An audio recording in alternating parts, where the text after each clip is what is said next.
Hi, I'm Dr. Rob Branston. I'm a senior lecturer in business economics and part of the Centre for Governance, Regulation and Industrial Strategy. Well, I think it's been quite difficult for many small firms because they've had to deal with quite a large change in regulation because of COVID-19 in a very short space of time. Not only have they had to close their businesses, but now they're also looking to reopen, but in a COVID-safe manner.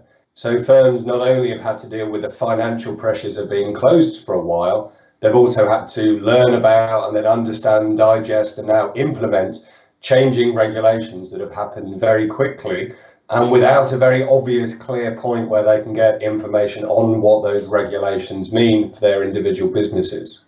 Well, I would say the innovation that we're seeing in the marketplace at the moment is a really good example of the value that can exist with regulation.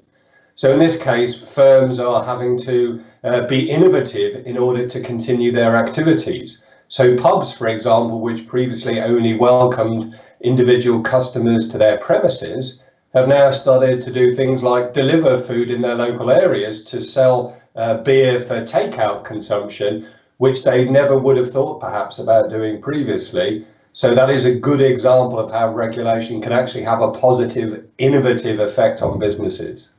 Well, quite often we refer to regulation as red tape, which implies that it's unwelcome intrusion and it simply stops firms doing something which they would otherwise like to do.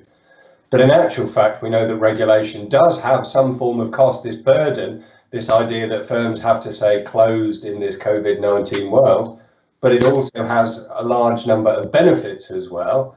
And so I think it's important that whenever we have regulations brought in, firms have an understanding of why they have been brought in and what benefits they can expect to see.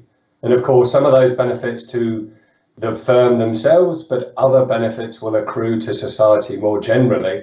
And I think it's important that firms are told where those benefits come from and hence why the regulation is being brought in.